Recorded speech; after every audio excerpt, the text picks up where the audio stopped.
أعوذ بالله من الشيطان الرجيم بسم الله الرحمن الرحيم يا أيها الذين آمنوا كتب عليكم الصيام كما كتب على الذين من قبلكم لعلكم تتقون.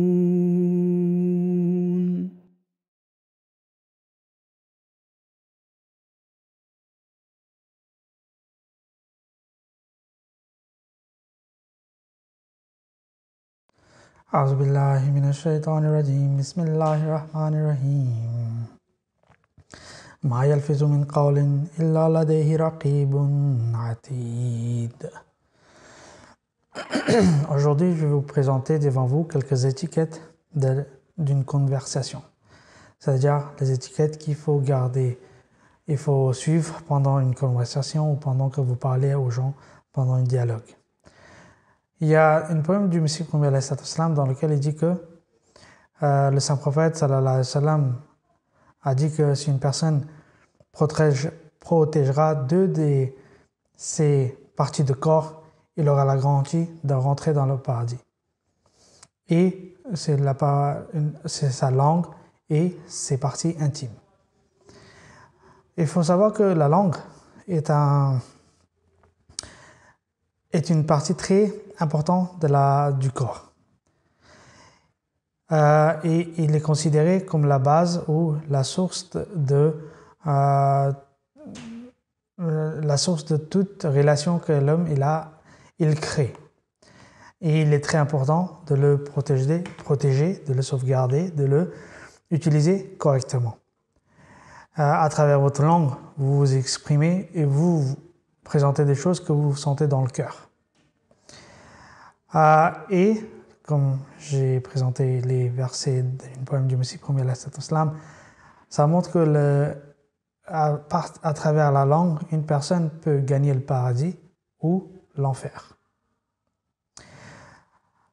Et donc il faut garder toujours à l'esprit de bien l'utiliser, de ne pas mal utiliser et lorsque vous parlez, de dire des mots purs, des pieuses et des mots doux. C'est pour ça qu'elle a dit aussi dans le Saint-Coran qu'une personne ne prononce pas un mot sans qu'il n'y ait près de lui un ange gardien toujours prêt à l'inscrire. C'est-à-dire, chaque chose que l'être humain dit est notée auprès d'Allah. Et le jour dernier, il sera demandé des comptes. C'est ce qu'il a dit et comment il l'a utilisé. Donc il est très important d'utiliser notre langue correctement. Donc voilà quelques étiquettes que je vais vous présenter. Et en le suivant, on peut s'assurer d'avoir utilisé notre langue correctement. La toute première chose, la plus importante, est de dire toujours la vérité et la bonne parole. C'est pour ça que Allah a dit qu'après avoir quitté le shirk, la deuxième plus grande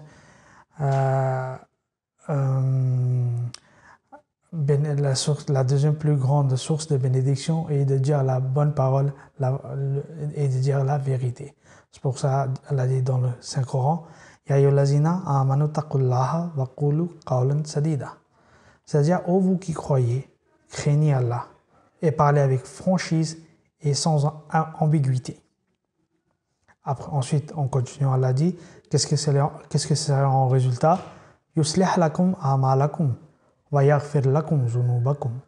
C'est-à-dire, il réformera pour vous votre conduite et il vous remettra vos péchés. Dans un hadith, en donnant les signes d'un hypocrite, le saint prophète sallallahu alayhi wa sallam dit que Iza hadasa kazaba. C'est un des traits d'un hypocrite que lorsqu'il parle, il dit des mensonges. Donc pour éviter d'être parmi les hypocrites, il faut toujours dire la vérité, la bonne parole, la parole sans ambiguïté. Et ensuite, il faut aussi savoir, il faut aussi garder toujours à l'esprit qu'il Il ne faut même pas dire de mensonges, même en rigolant. Par exemple, une fois, il est mentionné une histoire de la vie du saint prophète sallallahu alayhi wa sallam, qu'une fois il est parti voir il est parti dans un de ses familles, et cette sahabia, elle a appelé son fils qui ne venait pas, et elle a dit, viens vers moi et je te donnerai quelque chose. Le saint prophète sallallahu alayhi wa sallam lui a demandé, est-ce que tu vas lui donner vraiment quelque chose? Elle a répondu, oui, j'ai une date que je lui ai donnée. Le saint prophète sallallahu alayhi wa sallam répondit, alors c'est bien. Sinon, si tu n'aurais rien à lui donner, tu auras menti. Et ceci qui n'est pas bien.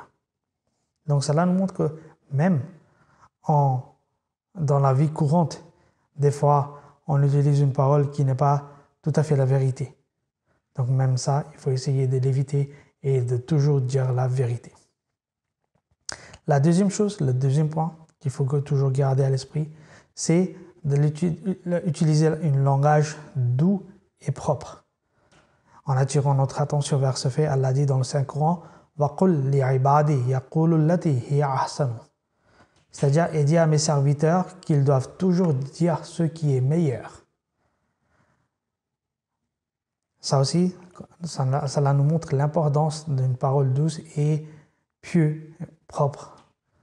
Pourquoi? Personne n'aime qu'il soit maltraité, qu'il soit mal parlé. D'où elle a dit, de la même façon, il faut traiter les gens de la même façon que vous voulez être traité. Ensuite, dans une autre verset de Saint-Coran, elle a dit que Ilayhi yas'adul kalimut tayyibu, c'est-à-dire vers lui monte toute parole pieuse. Cela signifie aussi que Allah, à travers les pieuses paroles, Allah il augmente les croyants en rang.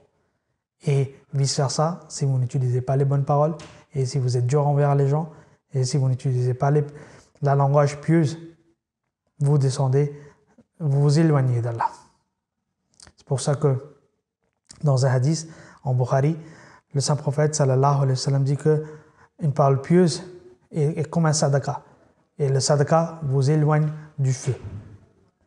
Puis il y a un autre hadith qui est mentionné en Bukhari comme en Muslim, les deux, et dans lequel le saint prophète sallallahu alayhi wa sallam a dit Fattakun nara walao bishikki tamratin faman lam yajid fabi kalimatin tayyibatan. C'est-à-dire, sauvez-vous de l'enfer, même si c'est en donnant une partie d'une date. Et si vous ne trouvez même pas une date à donner, alors faites-le à travers des paroles pieuses. Cela nous montre l'importance des paroles pieuses, les paroles douces. Que même en parlant bien aux gens, vous pouvez vous approcher d'Allah, vous pouvez gagner la proximité d'Allah. D'où il faut essayer d'utiliser un langage doux et propre et pieuse. En donnant le trait d'un musulman, d'un croyant, le saint prophète sallallahu alayhi wa sallam a dit Al-Muslimu man salima al-Muslimuna min lisanihi wa yadihi. C'est-à-dire un véritable musulman est celui dont les autres musulmans sont préservés du mal de sa langue et de ses mains. Là aussi, ça montre que pour établir la paix entre les frères musulmans, il faut garder un langage propre et doux envers eux. Puis, dans un autre hadith, il est mentionné que le saint prophète sallallahu alayhi wa sallam a dit qu'il a juré au nom d'Allah a dit que la religion d'une personne, la foi d'une personne n'est toujours pas correcte tant que sa langue n'est pas correcte. Et sa langue n'est pas correcte tant que son cœur n'est pas correct. Comme vous le savez, la langue et le cœur sont attachés. Comme j'ai dit tout au début, la langue sert à mettre les sentiments de votre cœur en parole. Et cela, comme votre cœur y sera, votre langue dira la même chose. Parce qu'il est le représentant de votre cœur. Donc, d'où l'importance de garder une langage douce, propre, pieuse, afin que nos cœurs soient aussi de la même façon propres, purs et pieux. Ensuite, le troisième point dont il faut garder à l'esprit, c'est d'éviter de parler avec arrogance. Ça aussi, c'est un trait mauvaises choses. Et Allah n'aime pas les gens qui sont arrogants. Pourquoi on est arrogant? Des fois, on veut montrer aux gens que voilà, moi, je appartiens à d'une classe haute dans la société et je ne m'assois pas avec les gens de basse société ou des gens bourgeois, etc., etc. C'est pour ça, Allah, il n'aime pas que quelqu'un il soit arrogant. C'est pour ça aussi qu'elle a dit dans le Saint-Coran, « Wa qulu lin-nasi husnan ». C'est-à-dire, vous devez parler avec bienveillance aux hommes. Et donc, cela montre qu'une personne arrogante n'est pas bienveillant envers les gens. Lui, il veut montrer sa grandeur, prouver qu'il est plus grand que les autres. D'où Allah, il interdit cela dans le Saint-Coran. Puis, il y a un hadith mentionné en Abu Daoud que le Saint-Prophète, sallallahu alayhi wa sallam, il a dit que Allah considère une personne très mauvaise, celui dont lorsqu'il parle, il donne des tournures à sa langue. C'est-à-dire, il fait comme si il est quelqu'un de très haut degré, de très haut niveau. Ensuite, le quatrième point dont il faut toujours garder à l'esprit, est d'éviter la parole obscène et impudique. Allah dit dans le Saint-Coran, en parlant des croyants, Allazina yajtanibuna kaba'ira al-ismi wal fawahisha illa al-lamama. C'est-à-dire ceux qui fuient les péchés graves et toutes les indécences, sauf les fautes légères. Cela montre qu'un croyant est donc celui qui évite toutes sortes d'indécences et il les évite complètement. Par exemple, il y a dans un autre verset du Saint-Coran, Allah dit que lorsqu'un croyant il passe à côté de ces choses-là, il passe en se défendant complètement et il dit assalamu alaikum, je ne peux pas vous asseoir avec vous. Puis Allah dit, il y a un hadith du Saint-Prophète sallallahu alayhi wa sallam mentionné dans Bukhari, dans lequel vous avez dit que man kana yu'minu billahi wal yawmil akhir falyakul khayran aw liyasmut. C'est-à-dire celui qui croit à Allah et le jour dernier, il faut qu'il dise des bonnes paroles ou sinon qu'il se tait. Cet hadith aussi montre encore une fois l'importance d'utiliser la bonne parole, la bonne langage. Il y a une hadith, il y a une histoire du Saint-Prophète sallallahu alayhi wa sallam qui est mentionnée dans Bukhari. Il est dit qu'une fois une personne est venue à la porte du Saint-Prophète sallallahu alayhi wa sallam et il a toqué sur la porte. Et le Saint-Prophète sallallahu alayhi wa sallam, il a regardé à travers l'espace entre la porte, il a vu que c'est telle et telle personne. Et il a dit à Hazrat Aïcha radhiyallahu ta'ala anha que c'est une personne, on peut dire mauvaise, que les gens ils ne l'aiment pas. Et il a fait rentrer, il a laissé rentrer, il a parlé, mais lorsqu'il a parlé avec un langage très doux, avec beaucoup d'amitié, avec beaucoup d'amour. Et une fois qu'il est parti, Hazrat Aïcha radhiyallahu ta'ala anha lui demanda au prophète d'Allah, vous avez dit que c'est une mauvaise personne. Alors comment ça se fait que vous l'avez parlé avec autant d'amour, amitié et une parole très douce? Le Saint-Prophète sallallahu alayhi wa sallam répondit à Hazrat Aïcha que quand est-ce que tu m'as vu maltraiter les gens ou mal parler les gens? Cela nous montre l'exemple de notre bien-aimé prophète sallallahu alayhi wa sallam. Ensuite, il a dit, en répondant à Hazrat Aïcha radhiyallahu ta'ala anha, que le jour de jugement, la personne qui sera dans l'état le plus mauvais sera celui dont les gens se sont éloignés de lui pour se sauver. Parce que c'était une personne qui parlait mal ou qui disait des mauvaises choses, qui maltraitait les gens.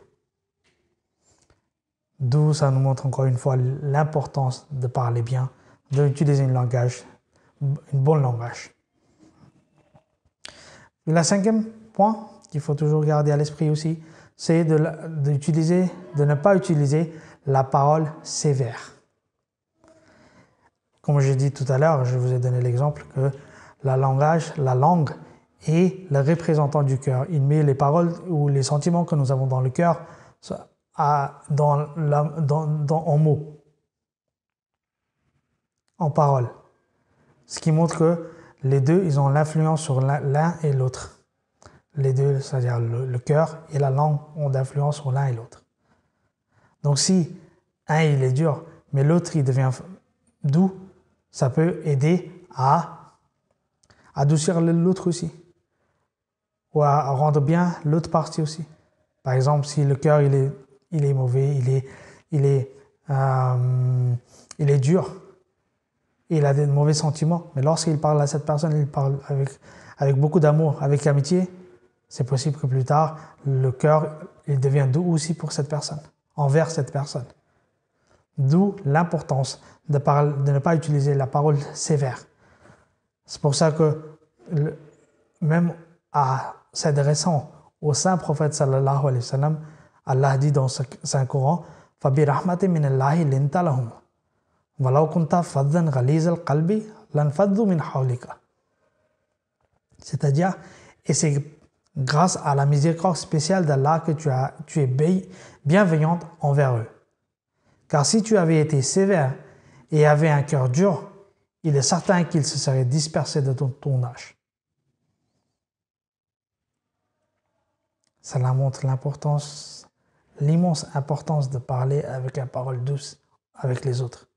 Que même Allah a dit au saint prophète sallallahu alayhi wa sallam, la personne pour laquelle Allah il a créé les cieux et la terre, que tout leur appartenait. Même à lui, il a dit si tu serais quelqu'un qui ne mal parle aux gens, les gens ne seront pas restés autour de toi. Et c'est que grâce à Allah qu'il t'a rendu bienveillante envers eux. Donc cela nous montre l'importance essentielle d'être doux et pas sévère envers les gens lorsqu'on les adresse. Et il y a un hadith du saint prophète sallallahu alayhi wa sallam dans lequel il a dit, ce qui est mentionné en Tirmizi, le saint prophète sallallahu alayhi wa sallam il a dit que celui qui est sévère envers les musulmans, Allah il sera sévère envers lui le jour du jugement. Maintenant à nous de sauver nous-mêmes en étant doux envers les autres, envers les musulmans, envers nos frères et les autres aussi. Le 6e point dont je vais mentionner est d'éviter la parole en vain. Des fois, on a envie de bavarder avec nos amis, nos frères, nos collègues, etc. Et on commence à parler et on saute d'un sujet à l'autre, on perd du temps à rien faire. Allah, il n'aime pas qu'un croyant soit celui qui perd du temps pour rien, qui fait des choses inutiles. C'est pour ça qu'Allah, en parlant d'un croyant, Allah dit dans le Saint-Coran, وَالَّذِينَ هُمْ عَنِ اللَّغْوِ مُعْرِضُونَ, c'est-à-dire et qui se détournent de tout ce qui est en vain. Il dit sur un autre lieu, وَإِذَا مَرُّوا بِاللَّغْوِ مَرُّوا قِرَامًا, c'est-à-dire et qui, lorsqu'ils passent devant quelque chose de futile, passent leur chemin avec dignité. Puis elle a dit, وَإِذَا سَمِعُوا اللَّغْوَ عَرَضُوا عَنْهُ, c'est-à-dire et lorsqu'ils entendent des vains propos, ils s'en détournent. Qu'un croyant ne reste même pas en compagnie des gens qui utilisent des mots appropriés, des langages où ils passent leur temps en rien faire ou en vain. Puis, il y a un hadith du saint prophète sallallahu alayhi wa sallam dans lequel il a dit, dont j'ai mentionné auparavant aussi, que celui qui protégera sa langue et sa partie intime, je lui garantis le paradis.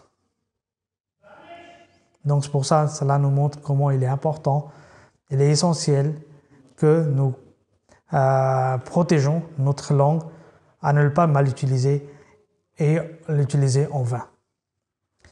Le 7e point dont je veux mentionner est qu'il faut réfléchir avant de parler et de dire quelque chose. Et il faut lire la situation dans laquelle on est.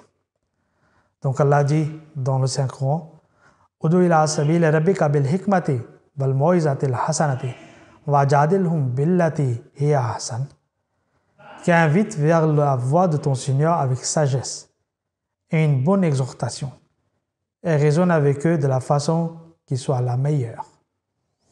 On utilise souvent cette verset à expliquer comment il faut faire tablir, qu'est-ce qu'est la tablir? C'est de communiquer avec les gens comment il faut faire et les inviter vers notre religion. Et lorsque l'autre, il viendra vers nous, que lorsque on lui parle correctement, on lui parle avec la sagesse, et on le parle sur les sujets qui lui sont importants. Donc, un croyant, lui, lorsqu'il parle, il ne parle pas en vain, comme j'ai dit auparavant dans le point dernier, mais dans le tablier aussi pareil. Le croyant, il sait qui il a devant lui, et en s'adressant, il l'adresse correctement. Par exemple, je donne l'exemple même de tablier, par exemple, si on a un chrétien devant nous, on ne peut pas lui donner les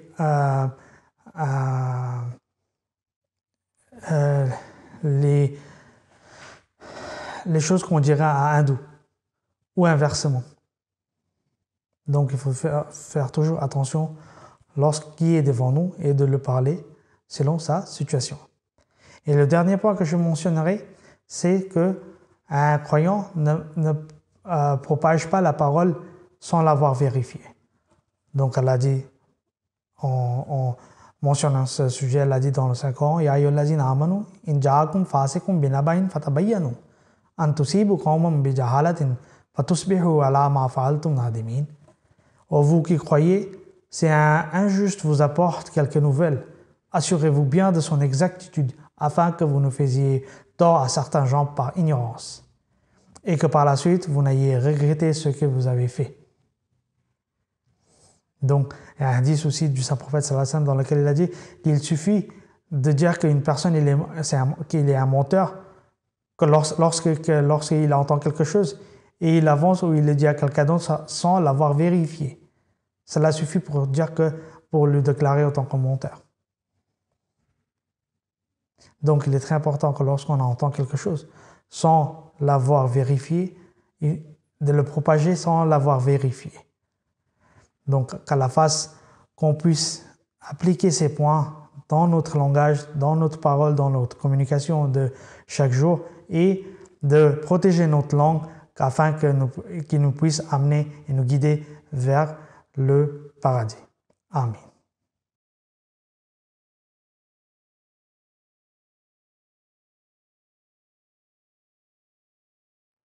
أعوذ بالله من الشيطان الرجيم